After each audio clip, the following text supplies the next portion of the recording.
안녕하세요 여러분. 오늘은 부모와 자식 이야기를 해보려고 합니다. 먼저 아주 흥미로운 퀴즈 하나 드릴게요. 다음 중 아이의 학업 성적에 가장 큰 영향을 미치는 요인은 무엇일까요? 1. 부모가 아이와 보내는 시간. 2. 부모가 아이에게 투자한 돈. 3. 부모가 아이에게 직접 가르치는 노력. 4. 부모의 교육 수준과 인격적 특성. 어떤 답이 가장 마음에 드시나요? 사실 많은 분이 1, 2, 3번을 고르실 것 같아요. 하지만 스티븐 레빗의 괴짜경제학 연구에 따르면 가장 결정적인 영향은 바로 4번, 부모의 교육 수준과 인격적 특성이라고 합니다.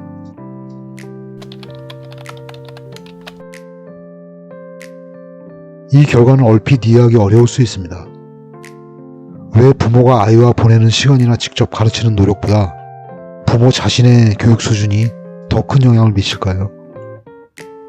그 이유는 인간관계의 가장 깊은 부분에 있습니다.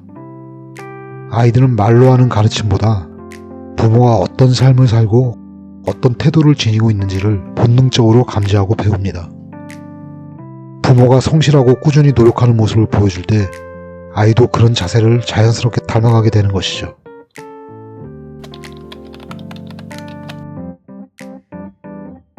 스티븐 레빗과 동료 연구자들은 여러 가정과 아이들의 데이터를 통해 이 충격적인 사실을 발견했습니다.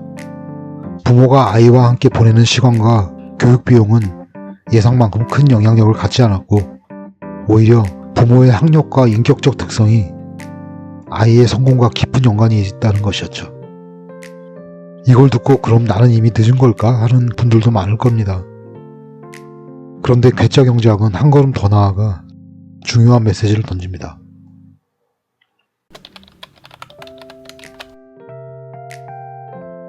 맞습니다. 정말 놀라운 진실입니다. 부모가 아이에게 무언가를 하려고 할 때는 이미 늦었다.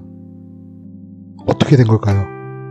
아이의 인생 경로는 부모가 아이에게 직접 무언가를 가르치기 전에 부모가 어떤 사람인지에 따라 이미 상당 부분 결정되어 있다는 뜻입니다. 부모가 아무리 공부해라, 일찍 자라 소리를 내도 아이 머릿속 깊은 곳에는 부모가 어떤 삶을 살았는가가 훨씬 더 강력하게 각인됩니다.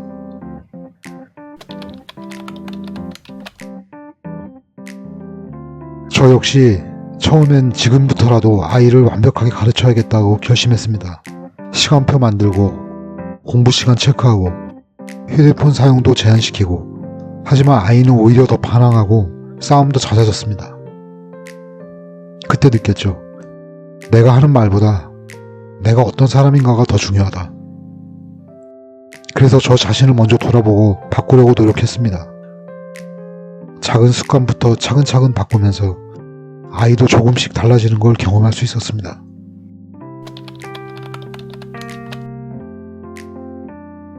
아이들에게 진짜 전해지는 교육은 말이나 행동 그 자체가 아닙니다. 부모가 어떤 사람인지를 보여주는 존재감입니다. 부모가 위기를 어떻게 극복하는지, 실패에 어떻게 대처하는지, 매일의 삶을 어떻게 성실하게 살아가는지가 아이에게 무언의 가르침이 됩니다. 아이들은 부모가 말하는 걸 기억하지 못할 때가 많지만 부모가 보여준 삶의 태도는 평생 간직합니다.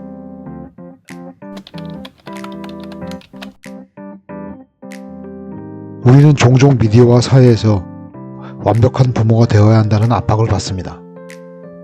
최고의 교육, 완벽한 시간관리, 아이의 성공을 위한 투자. 하지만 괴짜경제학은 이런 완벽 육아 신화가 오히려 부모를 지치게 한다고 말합니다. 완벽하려 애쓰다가 진짜 내 모습을 잃고 아이와 진심으로 소통하지 못하는 경우가 많다는 거죠.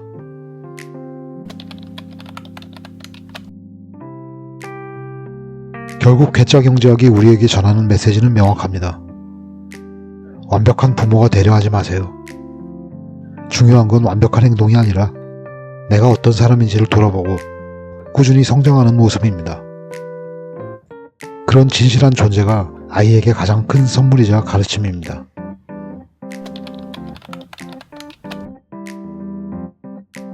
여러분도 완벽에 집착하지 말고 진짜 내 모습으로 아이와 마주하시길 바랍니다. 그게 바로 완벽한 부모가 되는 길입니다. 지식작업반이었습니다.